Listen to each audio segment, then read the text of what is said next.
actually, they're going to come in and just play this video for us. So Jennifer, who's with CSC, would love to be here, but she's actually presenting the same material in another conference in Virginia, so we had to like divide and conquer. And so she did want to be here, and so since she couldn't be here, she had a video she sort of wanted to share to kind of share the context of our conversation today, but I don't want to hold us up, so you might see tech come in quietly and sort of work on that, but I wanted us to go ahead and get started.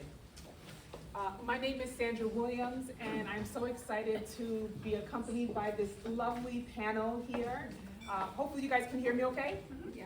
This lovely panel, I'm so excited for us to have this discussion. I am with QQ Research Consultants, and I have the pleasure of serving as the co-facilitator of the Resident Advisory Committee. So what you're going to hear today is going to be our experience working on the committee.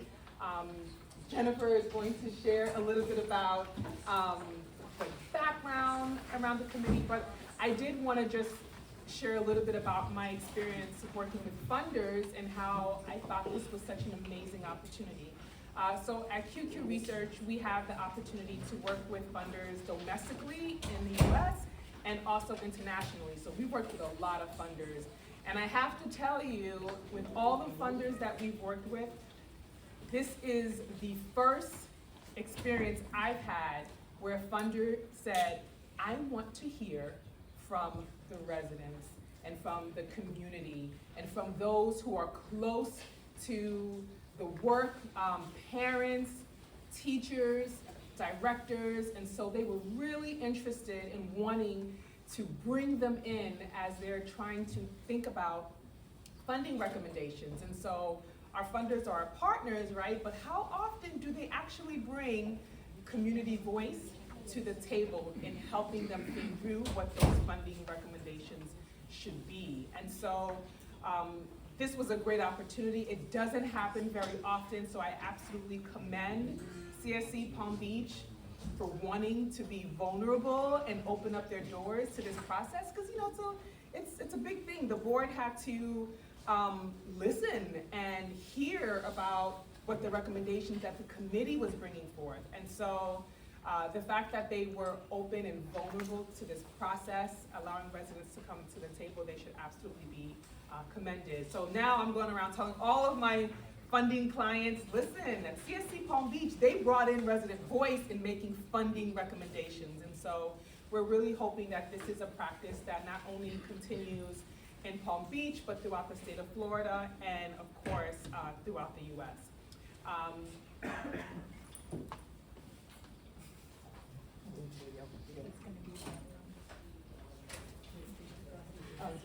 Okay, good. Oh, he's working on it. Okay, so what we'll do, since he is working on the video, let's go ahead and begin with our introductions from our panel. If you all can, and we'll go right down the row here, if you can share your name, your role, and what motivated you to be a part of the Resident Advisory Committee. Hi everyone, my name is Anastasia Chandler. I am a co-founder and co-director of the Play School. It's a small nonprofit preschool in Boca Raton. I have been in youth development my whole life, and I've been in early childhood for about 12 years. And when I first started working as a director, I did feel isolated, and I did feel like I was having to learn things on my own. And it really inspired a passion in me to break that cycle, to try and reach out to other directors, to try and make it more of a norm that we could have a community where we supported each other. I'm also a big proponent of advocacy in general. So when this opportunity came up, because of my background and my beliefs, and also because of the struggles that I knew I was going through at my own preschool with politics, with economics, with our staffing, with the problems we were seeing with our children, I really got so excited about having an opportunity to share those experiences to build a community with other people who had a passion for early childhood, and just being able to work with a group that saw the bigger need and the crisis in the field and finding some solutions really was important to me. Hi, good morning. My name is Arevia Ramsey Morris. I'm the General Manager of First Impressions Preschools. We have 5 of them, 4 of them right here in Palm Beach County. It's such a pleasure to be here this morning. What motivated me to be a part of the committee was, first of all, our first meeting at the round table as we sat there. And I found out that I was one of 16 committee members out of 80 applicants. I was like, wow. So I knew then that we were selected, we were handpicked. I knew that we were selected for a cause and a purpose. So I was really, really motivated from the very first meeting because I knew that we were needed. I was honored to welcome the opportunity, for this greater cause of repurposing and re-imaging childcare support in the classrooms for you, for our families, for our children. So I was really, really motivated because I would hear it from my staff, I would hear it from my directors, I would hear it from the teachers. And once we were together at the table and we were all collaborating, we all were hearing the same things that we knew that we needed to get to work. I was also motivated because every meeting when I showed up not only as a general manager, but as an individual in the field of early child care for over 28 years. So I brought a lot of my skills and a lot of my concerns, a lot of my questions to the table, and we were all heard. That was the difference. When you're a part of something and you're speaking, and they hear you. So they heard us. How many times you've spoken and you're like, I wish they would hear what I'm saying. Well, we were heard. And that kept me motivated. So every meeting I went, I was like really, really motivated and really, really pumped. And I was so motivated to work with the Children's Services Council. Wow. That was a great opportunity because I got the opportunity to really find out how things work, how decisions are made and the process. Because we always say, when, why not? Being a part of this committee told me the whys and the whens and the hows. So that really helped me. So when I heard it from my staff, I can tell them, listen, we're listening, it's a process, and it's happening. So that really motivated me because I had something to give back every meeting that I left to encourage my staff, my family, my parents. And also working with these ladies here. They are a wealth of knowledge. So it was so nice to collaborate and we could exchange our experiences. We offered our opinions and we collaborated. So working with them is like we're joined together for life now. I don't think we're ever, we formed a solid bond. And last but not least, above all, knowing that we were working towards a purpose. We wanted to make a change here. We wanted to make a change for you. We wanted to make a change for our families. And we wanted to make a change for our children. And we were so happy we were a part of this process. Thank you so much.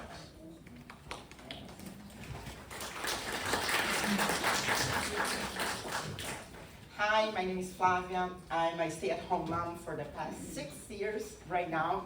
And as a parent of a young adult, a teenager, and a toddler, I see firsthand that we are our first teachers for our children.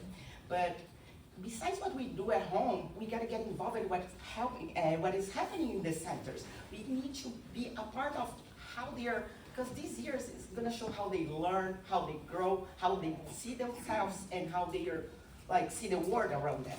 And so I volunteered to this committee because I have a deep passion for education, and I truly believe that education can transform lives. I came from a third world country, Brazil, and then I see what education does for the future and change lives. So I also want to be a voice for my community. I've been involved, being a stay-at-home mom, I met a lot of women that were not working, they were taking care of their children, they want to do best, but they couldn't. So I want to be their voice as well in this committee. Because quality education shouldn't be a privilege, but a right to everyone, And I want to speak for those who want the best for their kids, may not have the resource, or they doesn't have the representations. And they want to be the part of the change as well. And so I saw in here an opportunity to lay the foundation for a better future. Because these works that we are doing matters. And I'm here because I want to help build something better for all, for the future the generations, for my children, for your children. And like, one thing that really changed, I get so emotional about that, because being surrounded by these powerful and passionate women, like, made me think about changing my life or making more purpose in my life. From the marketing executive that I was prior to the youngest kid, to a stay-at-home mom, I was just like, I wanna do more for the education or something. I can do more. So they inspire me to change my life, change my career. Right now I'm working to get my bachelor degree in early education, to be a teacher. Because this is something that warms my heart, and a job that somebody nobody says, but touch lives and change lives. And that's all. We have the power to change, and then that's why I want to be here and be part of this community. Thank you, ladies. Hi, my name is Sandra Slavin. I am the director of Faith Lutheran Preschool in North Palm Beach. I think my biggest motivation to wanting to be a part of this committee was just my dedication to children, my dedication to the field that I have chosen. And for me, it's just so important to advocate for those who can't advocate for themselves. And children, they can't do that. So, you know, as their teachers, as their parent, as any former leader, that's our job, and we need to do those things. And I also believe that if you want to see any type of change, you have to be the change. You have to take that and run with it. And I've been honored to be able to do that with these ladies here.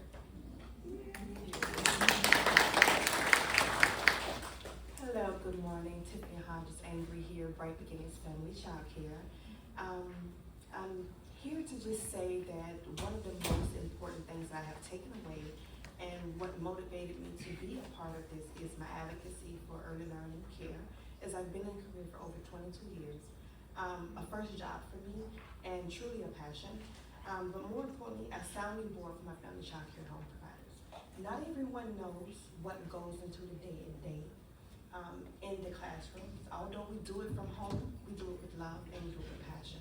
So I wanted to share with these panel of ladies that I now call my sisters in early care, my family, my tribe, and inform them and hear their stories, share our stories, and advocate again for the soundness, the voices of our children.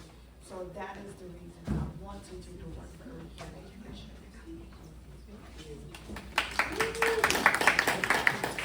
Good morning. I am Nancy Ellison. I am a super powerful mom of 3 little crumb snatchers at home. I have 1 on the way, and I am that mom that believes to be interactive, to be involved in your children's lives and assist these ladies as they grow and mold your children.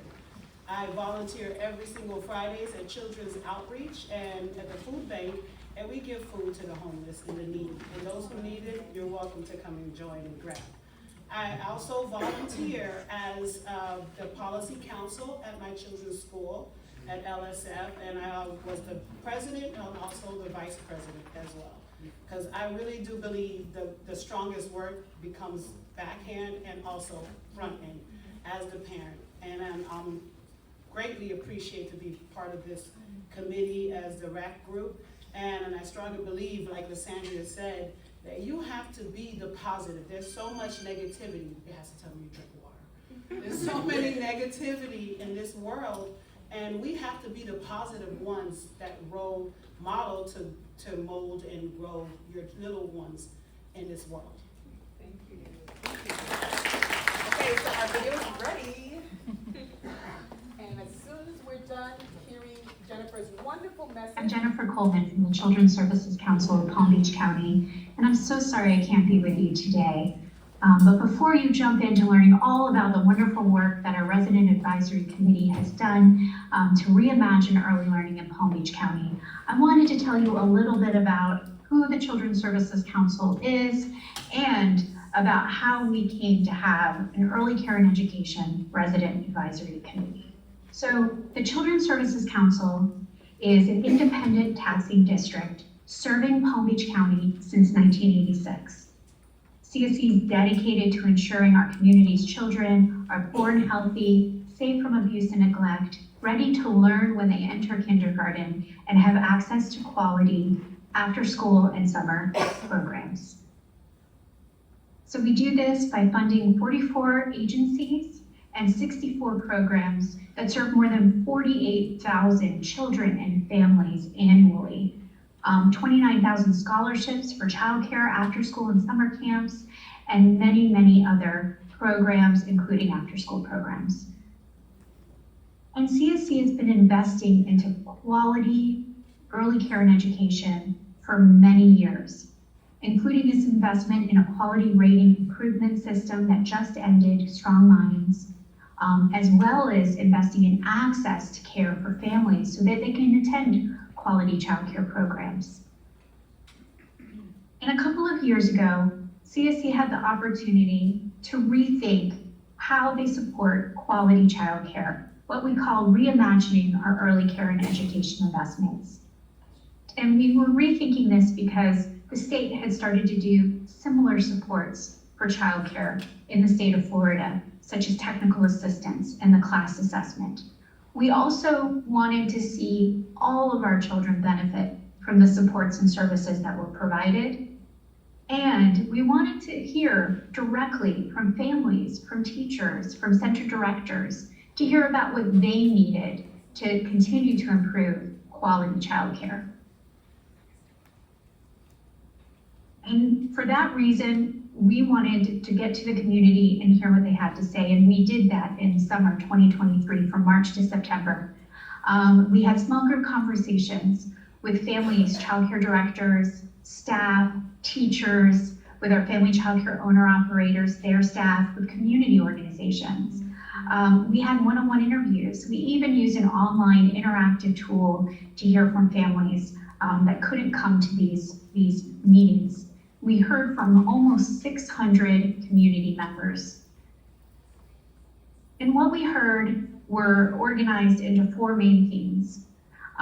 They were childcare accessibility, the need, even though we have a lot of supports for families to gain access to childcare, they still need more supports and services there, that families and teachers and programs really need supports for children to develop on time and on track, that we need to strengthen that parent and teacher relationship, and we need to address some of our workforce shortages by really recognizing that our educators in early learning programs are professionals and deserve to make a living wage.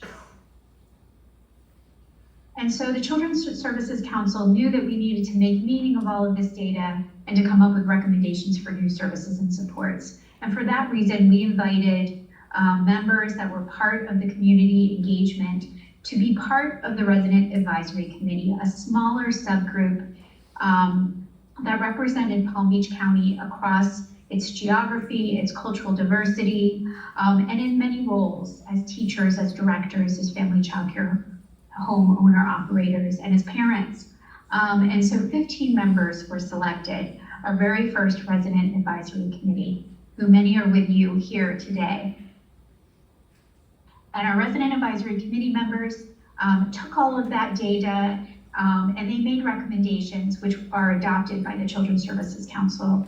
The first recommendation is to implement a salary supplement so we can address those low wages for the workforce and retain the workforce in the early learning field. This supplement, called the CSE Star Award, supporting teacher advancement and retention, is recognizing teachers for how long they've worked within the field, how long they've worked in their individual program, the level of professional development, and the level of classroom quality through their instruction. Now, these supplements will be available to educators twice a year, ranging from $200 to $3,000. The Early Learning Coalition of Palm Beach County will be administering the CSE Star Award in summer 2020. The second recommendation is the Early Childhood Social Emotional Supports. This is going to be a program that's going to start winter 25-26, and this will provide on-site consultation for families and for teachers to address challenging behaviors that they're experiencing in the classroom and provide navigation support for families that need that extra support, those extra services. In addition, there were mini grants. Those have already been administered by the Early Learning Coalition of Palm Beach County to child care providers of Palm Beach County with a school readiness contract or Head Start or Title I funding. These mini grants were meant to continue to improve quality in Palm Beach County, and we're really looking forward to hear how programs use that funding. So thank you so much for hearing a little bit about how we came to Reimagine Early Learning, and more importantly, the work of the Resident Advisory Committee. I hope you enjoy their conversation today as they shared how they came together to tackle some of the biggest issues facing early learning today. Thank you, Jennifer. How many in the room have had the opportunity to sit at a table and share your thoughts around early childhood education with a funder? We have a few. And how many are thinking about how can you at your organization bring in the voices of residents, communities, parents, teachers? Anyone having those thoughts of strategies? Well, you're gonna find out today. Okay, so let's start with you, Nancy. Tell us, what was it like as a parent walking into a space where you were expected to make decisions about early childhood programs? Well, I was glad and happy and excited. You know, so many emotions go through your head. As a parent, I get to impact my children's lives and those to come behind them, during them, and being part of a group of ladies that's well knowledge. And you only have one aspect, one mindset. Being a parent, make sure your child is good and ready for the next years to come. And then they opened up my mindset to seeing it's more than just being a parent. You have to help these teachers, these organizers, these board, and it was like, whoa. I didn't know just being a parent was all I was able to do. I could be more impactful in that aspect. So that's why I was like, I volunteer, and I'm always in the lives of my kids. And I have this one to come, and I'm like, I'm planning on for the next year when he becomes in the second grade, 2 years old, I'm ready to get him into early learning and ready to get them steps. And I got booklets at home, and it's just exciting. The type of parent, I don't want to be the one to drop off and go. I want the one to be, how can I help you? Can I help you decorate your class? Can I help you volunteer in your school? What can I help alleviate the workload and the helping the teachers in the classroom? So I wanted to be that voice, the helping one to help mold and guide my kids, because they help volunteer. I was just telling Warren today, they helped me do the Easter baskets at the school the other day and help volunteer to help them to be interactive. My kids see me doing it, they're gonna be like, Mommy, I wanna do that too. So they gave me the voice to be like, it's okay to be that parent. We need more like you. I was like, I thought it was more like me already. And it seems like just me, Flavia, was the only one that really wants to be part of our kids' lives. But there are parents, if you open up that page for us, we are willing to step up and over and beyond our lives for you guys. Thank you for that, Nancy. Now, I know for some parents, coming into a space like this can be very scary, very intimidating. You know, you're around teachers and directors who've been in this field for so long. And so, Flavia, I'd love to hear from you. What would you want other parents to know about participating in something like this? Well, I think that parent involvement is really essential during the involvement with the schools and everything. So I would say to any parents that is here, just do it. Get involved. Get in the school. I was listening first from the previous round table, and then some parents don't get involved. They don't want to label their kids. They don't want to. They are tired. They are in denial sometimes. Yes, there are parents like that, but we need also, we want to participate more than you think that we want. We want to be part of that. We want to be invited because we need to speak up for our kids. You know, we want our voice to be heard because raising a kid, educating a kid in this process, everybody is responsible. All of us are looking for the same goal, the well-being, the success, and the future of our kids and the next generation. So, because when we are all engaged and we build a stronger and more inclusive environment where children can truly thrive, it means like me, parents, educators, organizations coming together, facing the same challenges and making decisions to benefit the children. So we have a really, as a parent, a powerful tool in our hands if we get involved. So I would invite any parents to show up.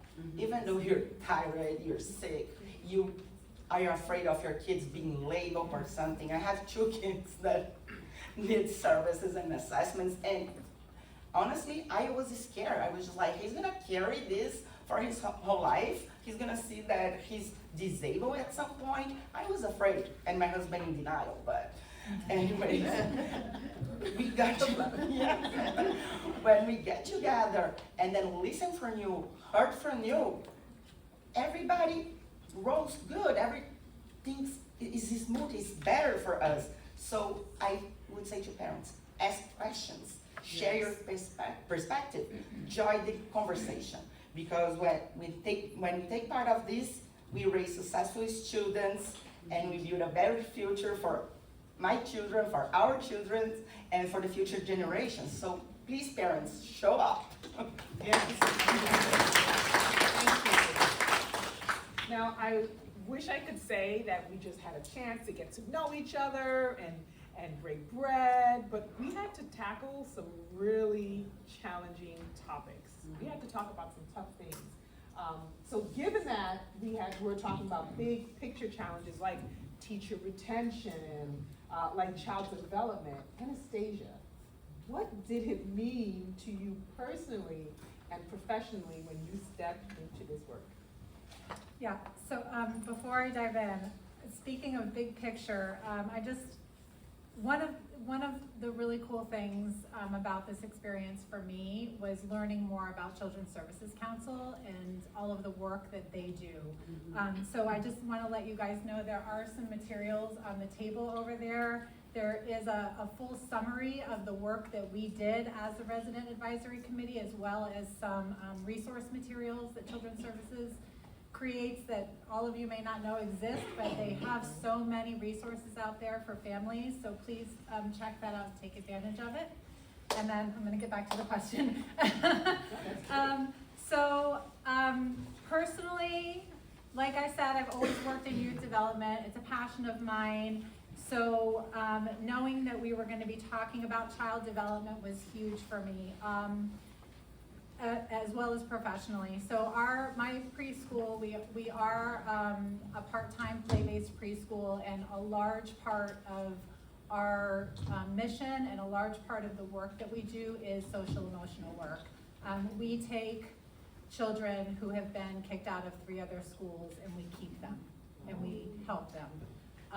So for me, both personally and professionally, when I found out that was one of the things that you all shared, that everybody shared when they filled out those surveys that was really important to them, I felt super honored to be able to contribute to that conversation with the experience that I had at my own school, and also to learn from this committee and from Children's Services Councils about, like one of the ladies in the previous presentation said, you don't know what you don't know, right? So I got to learn about things that I didn't know about that are making my own job even better and even stronger.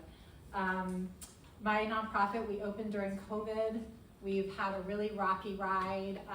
During the time that we were working on everything as the committee, I also was dealing with a lot of challenges with my preschool and finding a new location and having to advocate for us within the local community and the local government. And I was also, because I was part of this, able to advocate for early childhood in our county, in our community, in an even bigger way, and I made sure that that happened. So many things tied together for me throughout the year with being part of this RAC group professionally, and being able to give my voice to the three pieces of work that we finally approved, which were the salary supplement, the social emotional supports, which we're working on right now, and the mini grants. I hope you guys feel like we nailed it. Do you feel like we nailed it? Okay, awesome, okay. We'll take it. And then the only other thing I wanted to say was that I just personally, going through the struggles that I was going through, obviously it was professionally as well, because my job is my heart, like they're inseparable. Having this support group of these ladies who also had so much passion for early childhood and understand what I was going through, and why what was going on in my job was hitting my, sorry. Yeah. Got you. Was hitting my heart so much was amazing. So I'm so thankful for that as well. How many teachers do we have in the room? And how many parents? I'm assuming some parents as well. Awesome. Well, I want to ask Tiffany about what did you learn from hearing the perspective of parents and teachers in the same decision-making space? Hearing both sides from parents and teachers was quite eye-opening. I learned that parents felt unheard. They felt invisible. They felt as if we didn't communicate with them. And now it has allowed us to put things into perspective. Parents are not overlooked. Parents are the most important people and the little people that we take care of lives. So we love you all just like we love those little people that we care for each day. We need you all. But we also need you to understand that once that little person walks into the classroom, everything changes. Because we are responsible for them like we're responsible for our lives. Everything that they do, we're a part of. Supervision, like no other. Learning, sharing, caring, it starts with us in the classroom. So I will say this, you're not unheard, you're not unseen. We see you, we hear you. Do we need to make more time to communicate with you? We do. But we have so many tasks. And I know that the most important task that we share is also the most important task that the parents share, is taking care of the little ones that can't share what they want to share. It's a crisis. Childcare is tough. And some days it's fight or flight. Parents are having a struggle, so are the educators. We're seeing so many come in, we're seeing so many leave. That is why we're doing this work here with the RAC. That is why we're doing the work with the CSC. That is why when we said 7 million, not enough. We want more. We asked for 11. And guess what? We got it. We sure did.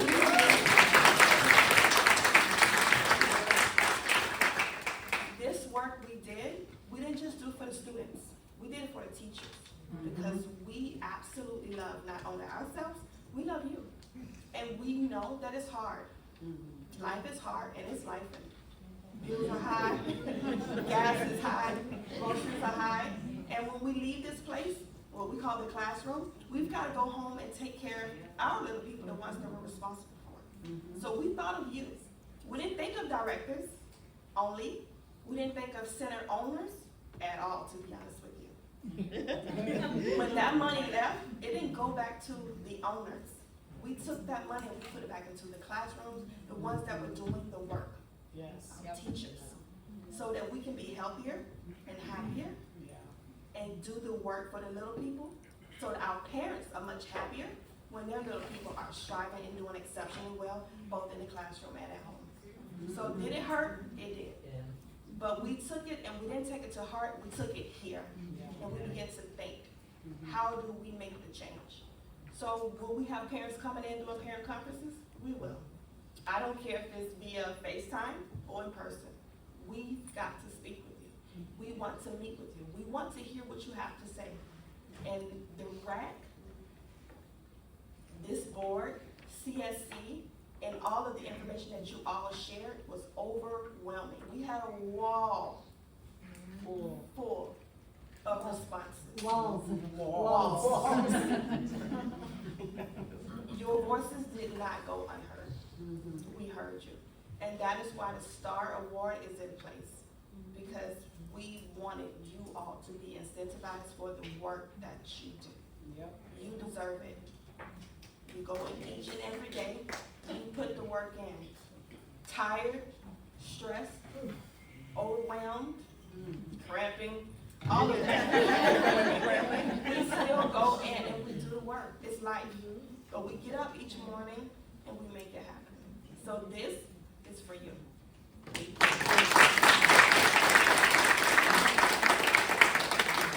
Sandra, if you could add, what was your perspective of hearing the parents and teachers in the same decision-making space?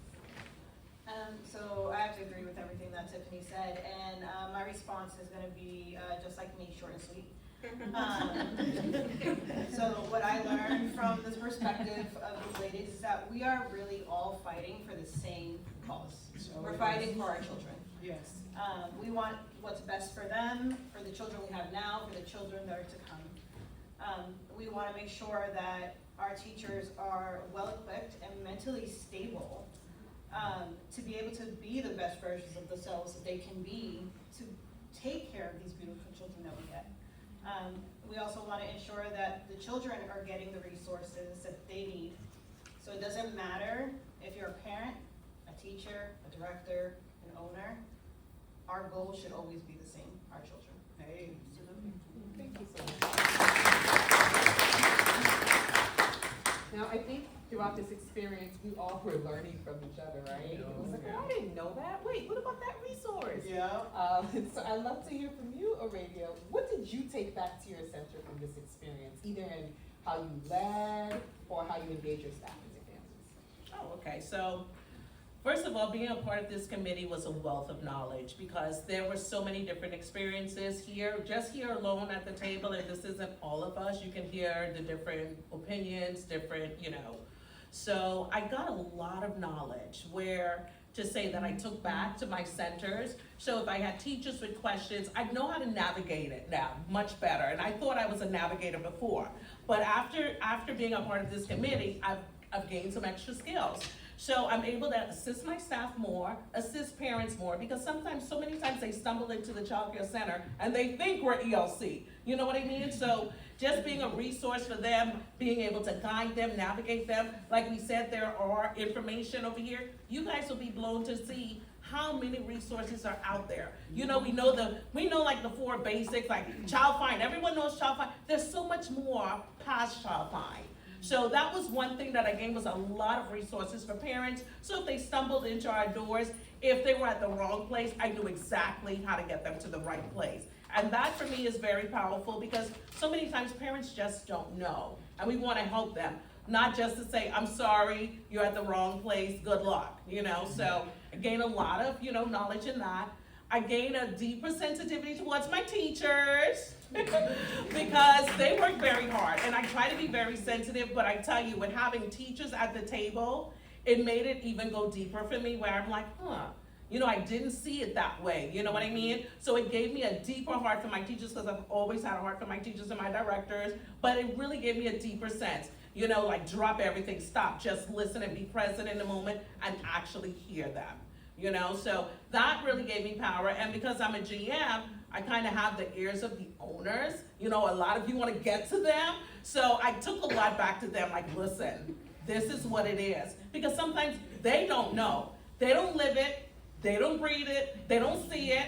And that's why as a GM, I choose to go into all of my schools on a weekly basis. I don't want to sit in a corporate office. Give me some hands-on. Let me see it, let me smell it, let me interact, just like my teachers are. That's why I can go back to them and say, listen. And they listen, actually, So for me being a part of this community, and this committee, it really gave me some valuable tools that I can take further in my career. And I've been in it for 28 years. I thought I'd seen it and heard it all. But being a part of this, I gained so much knowledge to help my staff, our families, and our children, and most of all you guys who come back every single day, because we're in it together. We are a community and we're in it together, so thank you. And I know we're talking a lot about, which is absolutely awesome, the perspective of the teachers and the experiences of the teachers. Tiffany, what unique insights do you think teachers bring to the conversation about improving programs and services for children and families? The front line, the battleground is us. And I can't say more about doing the hardest work, but the most rewarding work. Improving programs and services for our children and families because they interact with both daily. You're seeing firsthand the academic, social, emotional, and behavior needs of children, as well as the challenges families face at home and in the community. We identify, so when we're sharing, we want our parents to know that we're not just sharing this because we want an easier day. We're sharing this with you because we want Johnny to get the help that he needs. We want to see him strive. We want to see him go far and do well. Their inputs helps ensure that any program or services created is not for just well-intentioned, but also is realistic, culturally responsive, and impactful for the little people of the world, the voiceless people. We are doing it for the children.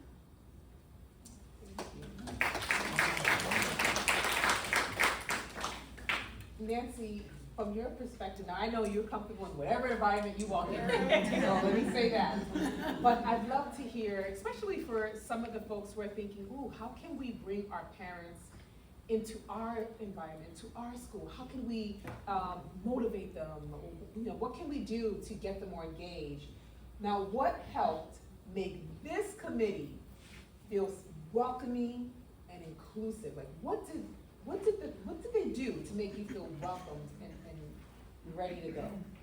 Accepting me in my own skin, child.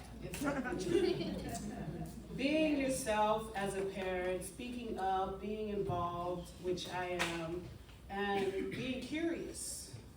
You have to be that parent that's open-minded to hearing the different roles of these ladies that they hold such in high respect. I was in awe for the different roles that they hold, and to be in that aspect and be in that social circle, it was excelling to me, and I felt so grateful to being that parent. And I am an expressive person, and I teach my kids to be expressive, to speak their minds as well, so that way I know what's going on if you don't know what's going on. But they say closed mouth don't get fed, and I sure do love to be getting fed. I'm telling you. I have to help my kids be that one to want to be hungry, to knowing what's going on, and to help your children to be the best that they can be in the space that they are in, to excel and to be developed, and knowing that it is a safe space. The teachers, they give them the safe space to be themselves, to excel, to be, individuals. I have 3 little ones. They all are different. I have a Cancer, a Gemini, and August is just something else. I don't know what he is. He's my 2-year-old, and he just brings light to everything. And being part of the RAC committee I'm greatly appreciative to have my voice heard and to be that individual, that I can be myself and still be respected in that.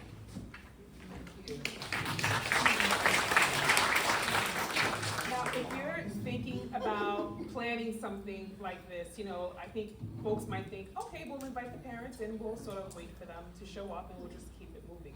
But I have to tell you, the CSC team did a lot of planning. They did a lot of planning. They thought about what can we do to make it convenient for the parents to come. So that means they have children. We need to make sure that they, have someone that can take care of their children while they're coming in. They are experts. Parents are experts in their own right, so they need to be compensated. They thought about, even from the walking in, when they're walking in, there was always someone sort of there to kind of greet everyone. Hey, good morning, come on in. the setup of the room, like little things like that you would just never think is a big deal, but the setup of the room was in a circle. And that circle meant that we are all at the same level trying to go for the same goal. So really think about, when we talk about creating that space, it's really being thoughtful and intentional about how do you make it in such a way that parents feel respected and welcomed, as well as the teachers and directors. I just have to throw that in there.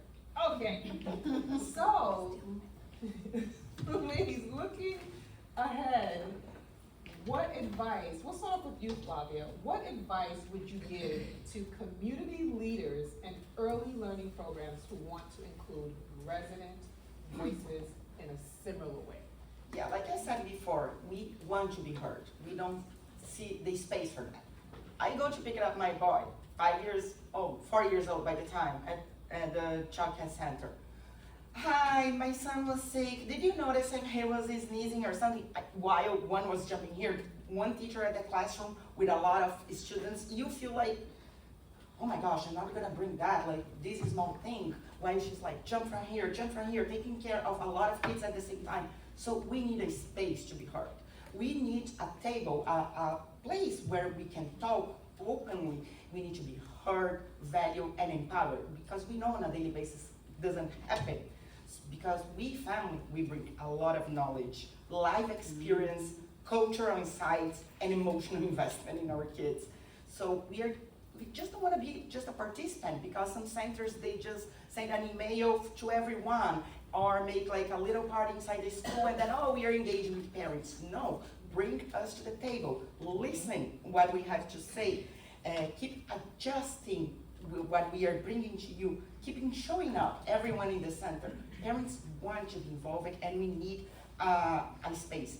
And it's not like a little engagement or something. We need feedback from us, saying us that what we spoke or what we opened clearly without judgment was implemented. And let us see the changes that we are doing. Because when we are, our voices are heard and valued, we make a really relationship with you guys. Not just a little party at the end of the school, or summer, spring break, sessions in the center, or just like email to all and meaning that. No, be considerate, think about a space, a format, accommodations, be flexible. When can we listen to these parents? We're gonna make like a room. Oh, people work, we gotta like think about different times, different hours, and everything, because we want our voice to be heard. We want to work with you all together for the future of our kids, and we want to be included on that, because we really bring so much to the table. Sometimes you can like understand some behaviors in classroom just by getting to know the parents, what they are doing at home, how they are involved, how they are engaged.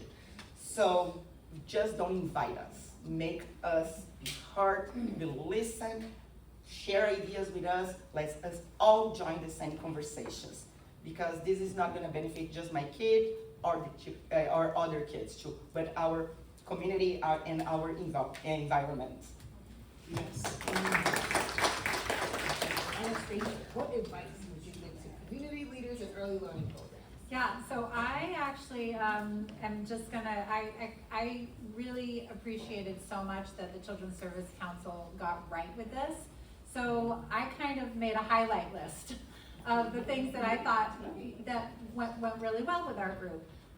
So the first thing is, if you look at this table, this is really important, right? That when you gather your group of people, that you have diverse voices. Mm-hmm. And we had diversity like it was nobody's business going on. We had diversity of race, of culture, of language. We had directors, teachers, different kinds of childcare, right? So large centers, small nonprofit centers, home childcare. The only thing we were missing was men. Yeah. And as you can see by our audience, there's a reason for that. So I know that CSC is going to try to focus on that next time. So have a very, yes. We see you. Get involved. So that's really important. Make sure that you gather a diverse group of voices, because then you're going to make sure that whatever it is that you're trying, whatever problem you're trying to solve, or information you're trying to get out to the community, that it's well-rounded, and that it comes from a place where you're making sure that everyone that has something to say has been heard. I think that the CSC did a really amazing job at the very beginning of providing some great opportunities for our committee members to get to know each other and feel comfortable. And that was really important, setting us up for success, because we all felt like we could lend our voices, and that there wasn't judgment, that everyone was on a team together. I think meeting often and in person also helped the group to be successful. As far as brass and tacks, you know, I think, oh, hey, I forgot to say this, I wanted to say this first. Do it, like, get involved, do it. Get involved. If you're a director or you're a community leader, please, please, please think about how you can offer this opportunity to people in your community. Make sure that you have a plan to support people's involvement, and that means maybe flexible scheduling, providing food, offering childcare. Make sure to have and share really clear expectations, goals, and guidelines for the group, and to use, that you can use to guide the conversation and the decision making, and then be prepared to kind of allow some flexibility in those goals and guidelines, right? As you get feedback from the group, be prepared to adjust those. And then the last one is just to make sure that you're allowing people to contribute in a variety of ways. For us, that meant that, you know, not only were some of our meetings in person and some were virtual, but also in our meetings, you know, sometimes we were sharing by written response, sometimes we were filling out a survey, sometimes we were brainstorming in small groups, sometimes we were going around our table in a large group and sharing ideas. So make sure that you're allowing for different people's communication styles, so that those that maybe don't, you know, aren't as outgoing as myself, and, you know, willing to speak all the time, that they have an alternative way to share their very important voice and perspective.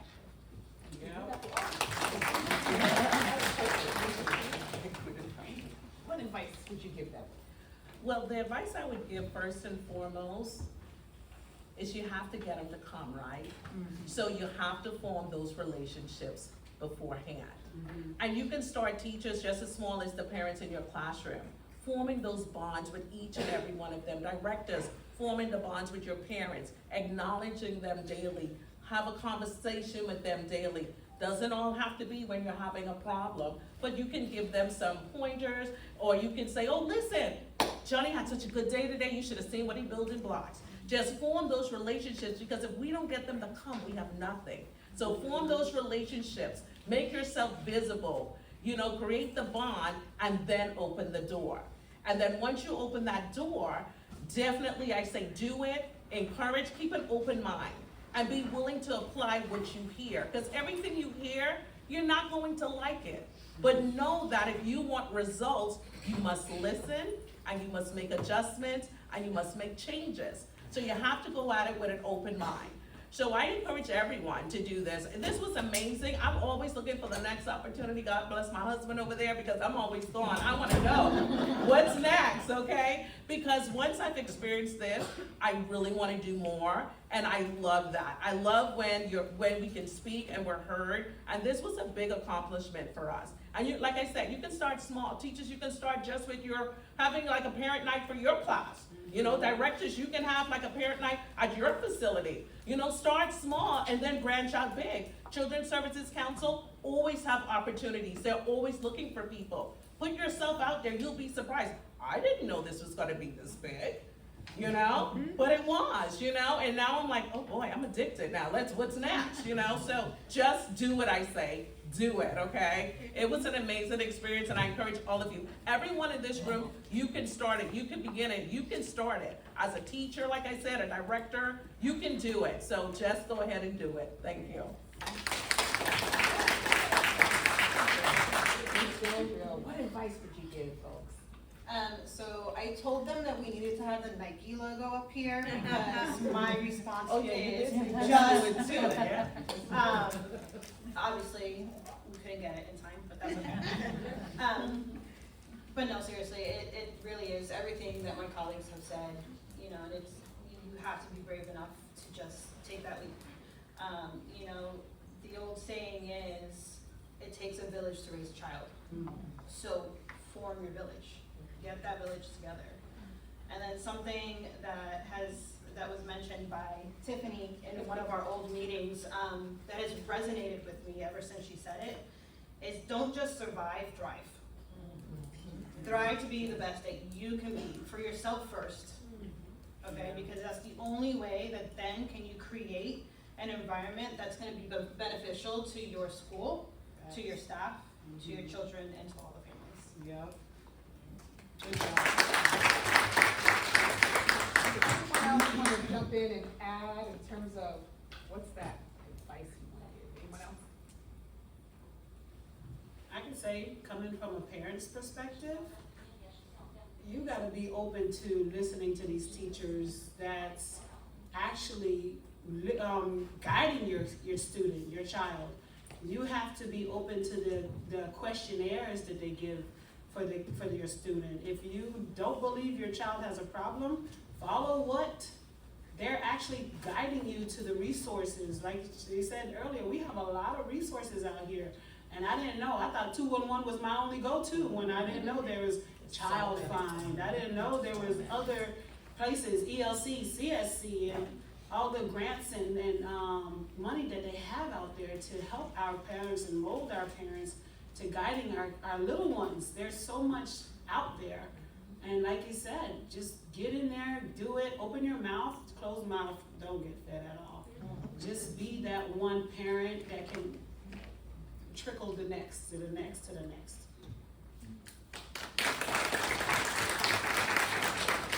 So we have a lot of time for a Q&A, which I'm excited about, because I'm hoping some of you are like thinking, wait, can I do this? Would this work?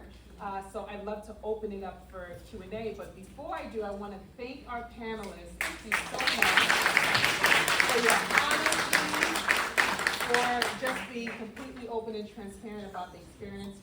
Thank you for your leadership, and thank you because you're going to continue to do such great work in our community. So having said that, we would love to hear from you all. So Q&A, yes. Hi there. Good morning. Thank you so much for all the work that you've done for our community so far and our students and their families. Now that you've successfully, kind of synthesized people's feedback, identified issues, and come up with these solutions, what is the next big goal or project for this committee? You want me to? Okay, all right. So actually, a number of us are still working on kind of subcommittees for the Children's Services Council. So the social emotional component that we talked about is currently being developed. They just sent out an RFP that our subcommittee put together. So very excited about that.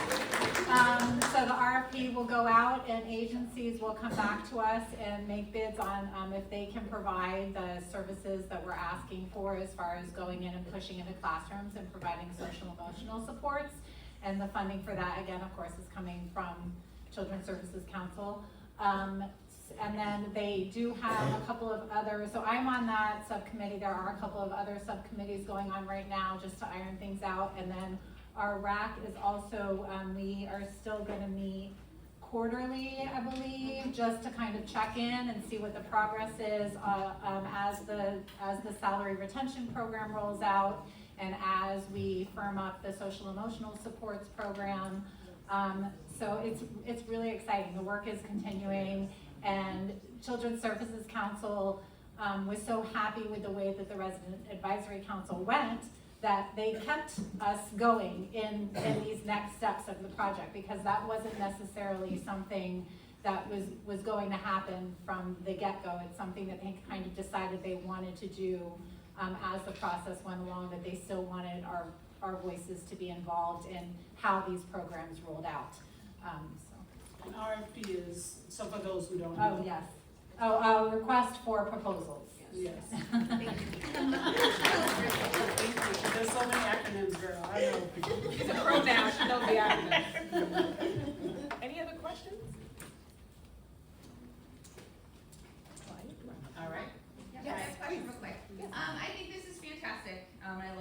what you guys are doing. I did have a wondering, I am the head of school of Bezos Academy in West Palm Beach. We are a tuition-free Montessori preschool. We're in 6 states now. We just opened in October, so we're so excited. I wanted to know, because I've worked in all the sectors, so I've worked in private, funded, and now nonprofit. I had a wondering on bridging the gap for the private and the nonprofit schools. Last year I reached out to the Palm Beach State College for life skills coaching, primarily for preschool educators, and it was fantastic. They came to our school, they did one session, and we had a plan. But then I got a call that because we weren't an ELC contracted provider, they could no longer come to our school. So that was very disheartening as a leader when I'm trying to give opportunities to my staff and my children and families. So I'm just wondering on how we can bridge that gap, and if that is something to be talked about. Okay, I'll go again. Yeah. I'm a nonprofit as well, and have a lot of struggles, and actually, so part of my, challenge with being a part of this group was that I had a full heart in the solutions that we were coming up with, and I think they're so amazing. Most of them are not gonna apply to my center, and I had to be okay with that. So, gosh, bridging the gap, I would say, I would say that definitely like being a part of this committee, at least I knew that like the voice of my center was being heard, and I have the knowledge and the resources that I gained from this group, even if I don't directly benefit from the funding. I learned so much about other resources that my center can use through Children's Services Council, through the ELC. We are considering like maybe becoming school readiness so that we can get a little more of this funding at our nonprofit. So I understand the struggles that you're talking about, and I would just say probably the knowledge was the bridging of the gap for me, was that I may not be a direct recipient, but I received so much knowledge from this group and support, and maybe it makes you rethink about how you're running your nonprofit, and are there ways where you can collaborate with more funders or local communities, how you can maybe be a better advocate for nonprofits in this sector at the local level and at the state level, to make sure, because obviously, like I learned as we were doing this, oh, well, this is why my center might not qualify for this money, and this is why my center might not. But if I did this, then we might qualify, or if the state changed this legislation, because they're really not thinking about nonprofits. So I think it definitely will help you to continue that conversation in a more educated and knowledgeable way. And is there someone on your committee that's representing private preschools? Yes. Oh, perfect. That do not accept ELC. Oh, that does. Because there are schools out there and there are nonprofits, so I just want us to kind of, again, like, potentially, just to think about, and I understand what you're saying, that is fabulous, and we do advocate for, and we're looking for different resources, we're out in the community, but it's just kind of disheartening when my school and other schools cannot, the teachers and the students and the families can't, sit at the table and receive these resources as well, so just something to think about. Yep. I was there being your voice. Thank you. Yes. Hi, my name is Karen Robinson. I'm a family child care provider. Thank you, ladies. I think this is phenomenal, what you have done. I've always advocated for roundtables because I think it's very important to not just get my opinion, but whoever is doing the work opinion. And if the parents are always their child's first teachers. And I always tell my parents that. So I need you sitting at that table when we're talking about your child. But again, I was just in a meeting last week, a nutrition call, because I'm an early Head Start provider also through the coalition. And I suggested that they start doing roundtables, because we're talking about different topics. We're transitioning families to bottles to cups. Let's give you an example. So we as providers, we know. So we need to bring these parents to the table Yes, we need to have a conversation when we're trying to have transition. And I still have a school readiness contract, so I'm hoping that some of those persons are sitting in this room also, and maybe they can also start doing roundtables with different topics. So not just the coalition, families also, we can all sit at that table, because sometimes they have hard time with the new portal that was rolled out. Trying to navigate, and, as providers, I'm figuring it out. But I don't wanna say, to my parent, you just gotta call the coalition. Yeah. You just gotta call them. We all need to be able to assist these families. So I'm hoping that we can start having round tables, and we all can sit at a table with different families, and providers can do it at home, and invite coalitions or different programs out to meet the parents where they are. So there's just a little tidbit of something. I saw a lot of nodding heads. Any other questions, comments? I just wanna say, I am so grateful to this committee. I was on that webinar Gina did the other day, well, the recording, cause I missed it. But it was on the YouTube recording of the webinar for the Star Award, and I'm just so grateful for the Star Awards, just seeing the initial retentions and what the amounts will be for my teachers, we can't wait to tell them on Monday. And just, they do so much work. Yeah, and I'm grateful you guys, really, because just all the work they do for class, the CGC coaching, having the coaches in there, it is, maybe it's not to the other schools, it's so much work to us. And teachers are fire. They deserve it. And then they're topping, the whole thing, but for teachers who are loyal to certain schools. Yes. I have teachers who've been there for 10 years, and I'm just so excited to tell them about this. So I know it probably was an uphill battle getting more funding. It wasn't just an easy, let us see your hands thing. So I just thank you for all that work. Well, thank you, thank you. I like to say something, dealing with my own kids is crazy. Imagine all the other kids with all the other personalities and all that you guys go through. I thank you guys. That's why me as a parent, I had no problem saying the teachers, they need this extra funding. Y'all need it to be able to release some of the extra stress. You don't have to think of how can I pay my bills, and I'm dealing with these babies over here. I gotta deal with all these, at least it's gonna help. Babies is a trouble kid, a kid who doesn't. There's another acronym right there.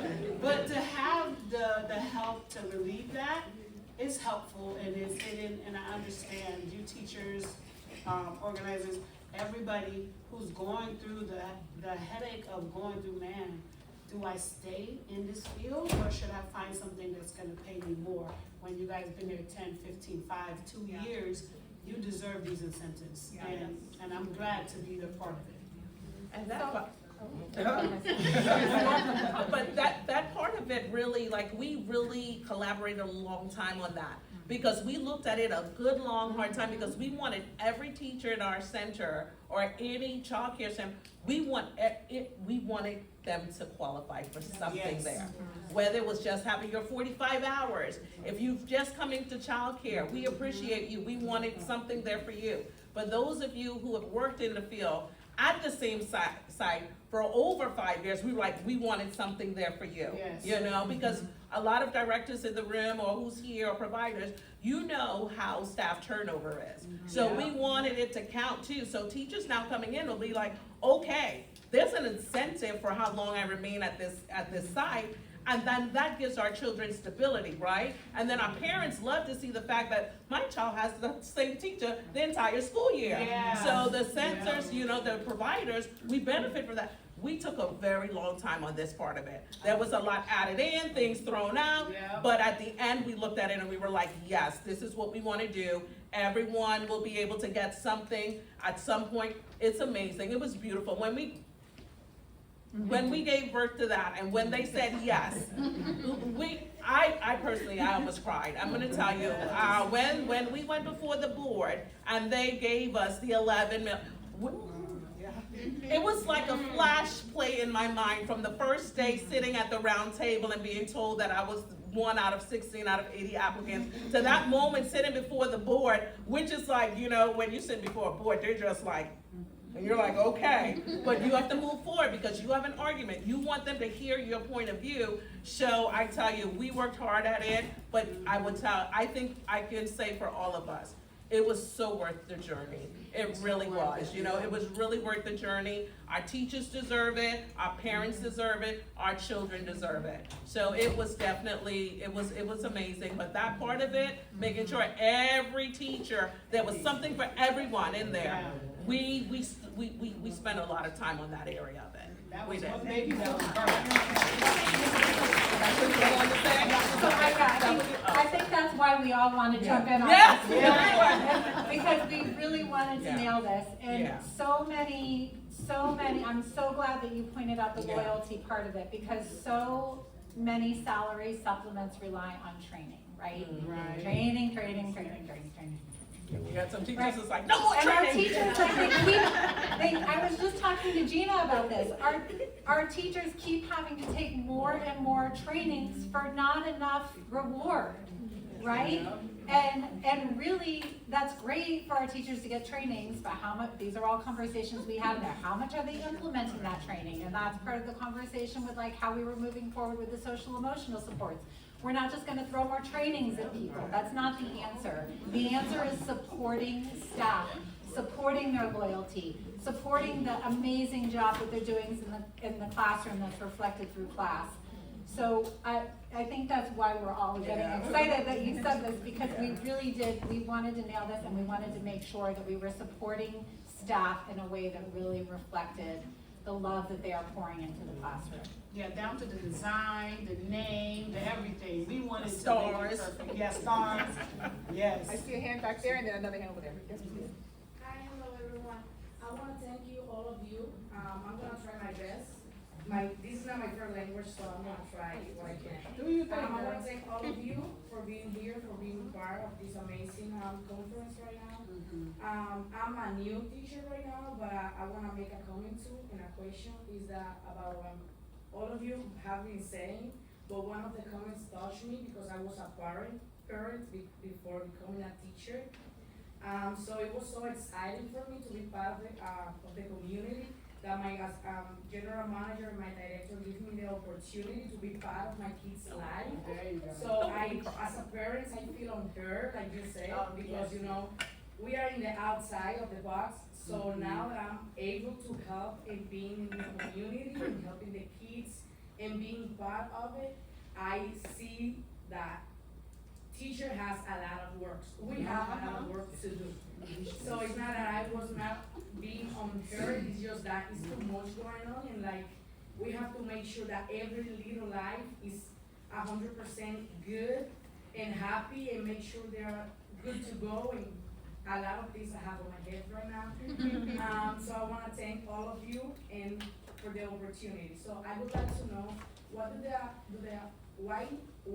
do we need to do as a teacher, like, for the grants that you guys just get, like, if do we need to sign up, what do we need to do? Come on. Give me the money. Come on.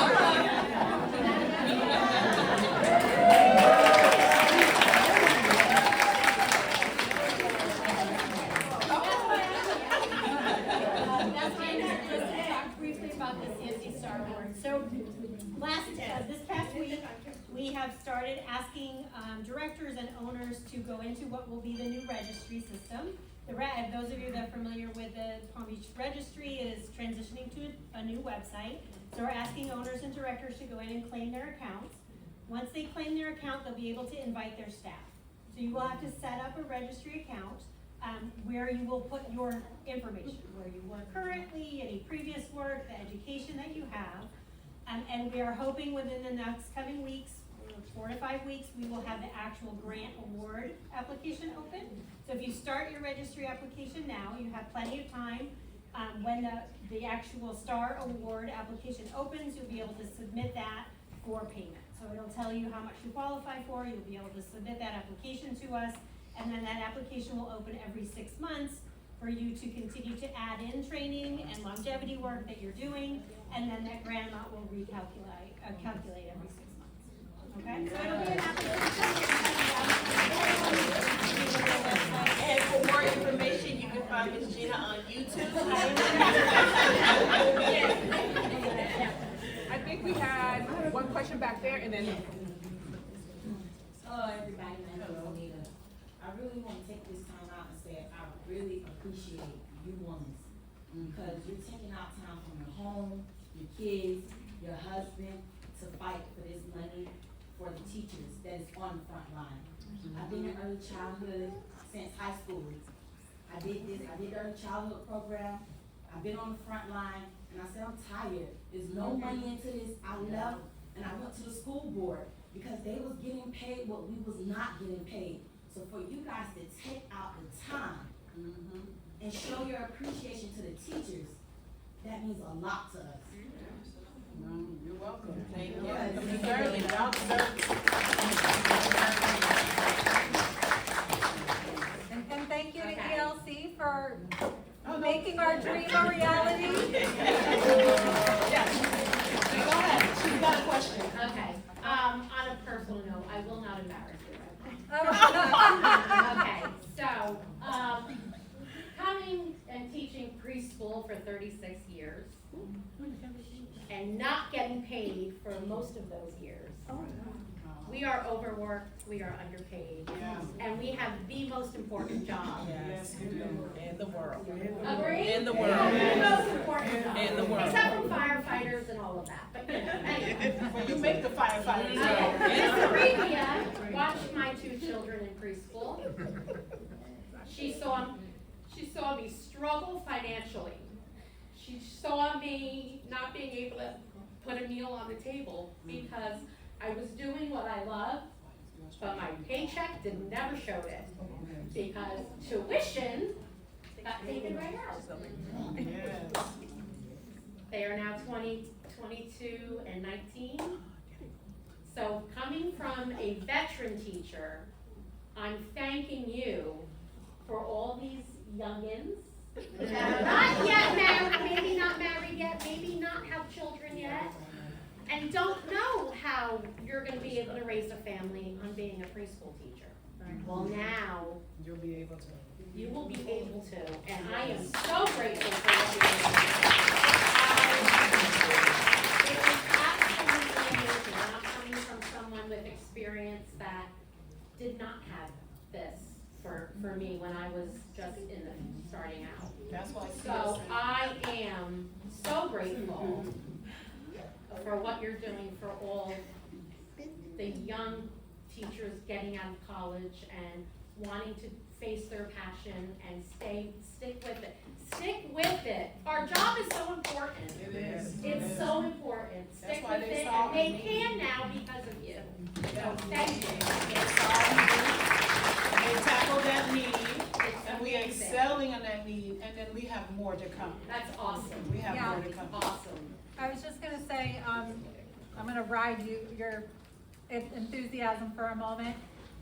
So we're talking about like being able to use your voice to advocate on your center level or your local level. But I just wanna take this opportunity to tell you that the $11 million that we had to spend was not enough.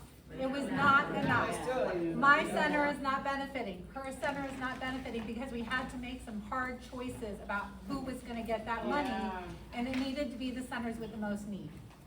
So I really want to encourage you guys, please, please, please, use your voice and advocate at the state level, at the federal level.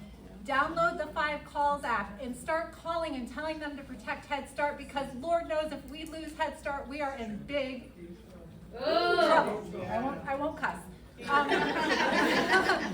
So please, please, please reach out to your representatives right now. 5 Calls is a great app that you can use. They connect you directly to both your state and your federal representatives.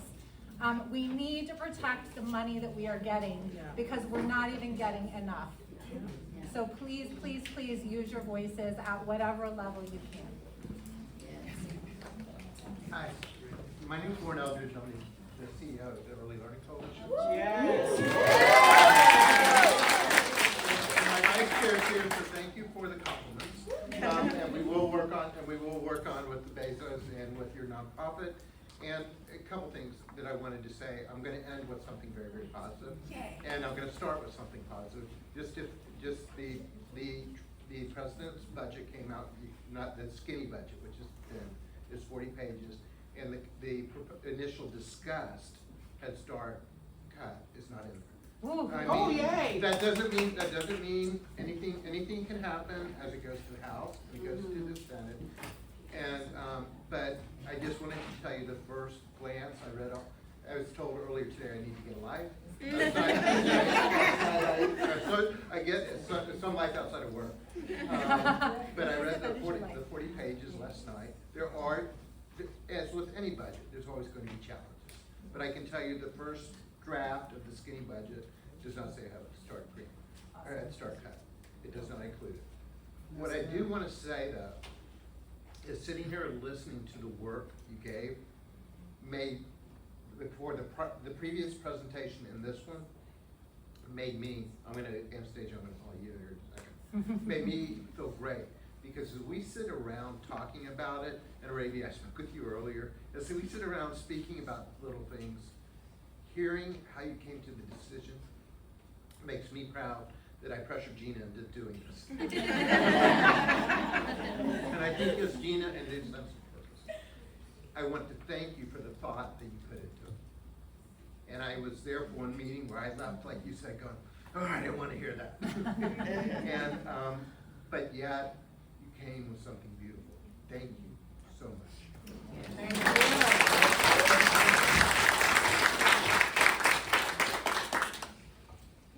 Comments, questions? Yes, I think this was an excellent training, and definitely, just the stakeholders and being at the table and getting into this field because you love children. And a lot of times people say, why? And the answer is you want to see the outcome, but you have to take in consideration the income. Because you can go to Bank of America and Wells Fargo and you can talk about the outcome, what you're doing, but they want to know your what? The income. So you definitely have to bring them together, the outcome and the income.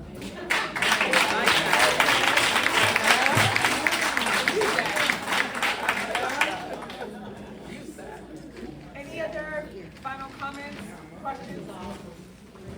Well, thank you. You guys were an amazing audience.